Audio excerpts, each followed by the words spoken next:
bars. We've had a lot of discussion tonight about the reasons why the closing time is not within the city's control.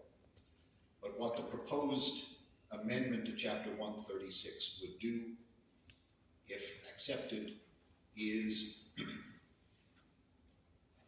it would essentially place a burden upon those establishments that opt to continue selling liquor after 2 a.m.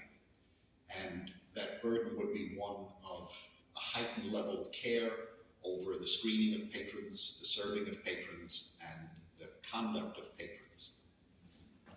I would note that the revocation would only occur after a hearing before the full city council, that the process would not begin unless and until there is a motion passed by the city council upon a motion of a member of the city council.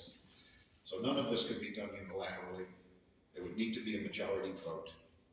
And in addition, there would be an opportunity for a public hearing at which the respondent organization or individuals would have an opportunity to be heard to present their side of the situation prior to any determination made by the city as to whether a Chapter 136 permit would be revoked.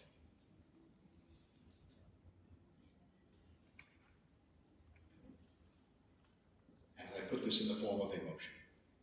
I'll second it. Is there any discussion? I'd like to add to the record, really, these are concentrated over the last 2 days. We've gotten about 40 letters, emails. I think most of the other city council members got them. They are from individuals. Roughly there are two that say leave the, there are two that say the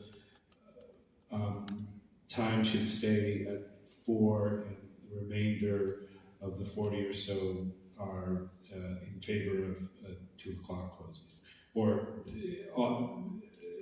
passing this specific proposal. So I want to put that, attach that to the record.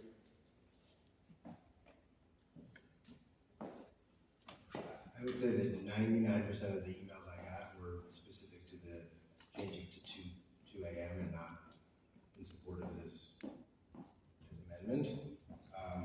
I've already highlighted my concerns with this amendment. I think it's poorly written. I think it's open to so many different interpretations that I'm not even sure it could be or is legal. I think it contradicts what our own city attorney suggested as language, which has once again been ignored. And I think it contradicts the need to spend more time and understand what the real problems are and what the solutions can be, including potentially closing the bars at 2 a.m. Through the state or through the county, but also looking at things like a security audit and working with the business community and this leadership group. So I mean, you ultimately know where I stand on this. I think it's premature, and I think it could ultimately do more harm than good. I commend Commissioner Montagnino and Mayor Kim wanting to do something. I absolutely think we should all be doing something. I think the community wants us to do something. I've had a bunch of questions. I've spoken to Commissioner Montagnino, I've spoken to Mayor Kim, and I feel like if we do this and the City Council decides which bars stay open and which bars don't, and there's all this stuff, it will politicize the issue more than it needs to be. Plus, like I said, we just had the whole discussion about the fact that there's a conflict of interest right here on City Council with Commissioner Moran, having shares in a bar. So I think, why create a situation? However, I think this is the step that we need to take maybe if the other steps don't work. I think we should start with doing a security audit and getting some data and trying to figure out what's going on, writing the letter to the county, which we did, and looking at the issue from multiple perspectives. The committee that Commissioner Moran suggested, where we have downtown businesses, bars and restaurants, city council as well as chamber on it will help us get to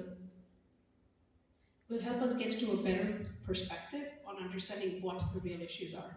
Because these past few days, as I've talked to people, they've said the real issue is not the 2 o'clock time, or the real issue is policing, or the real issue is people having open containers on the streets.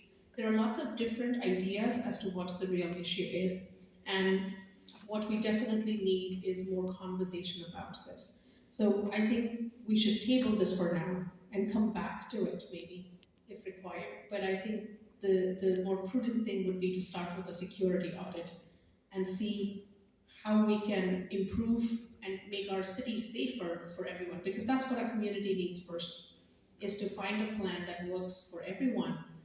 Because we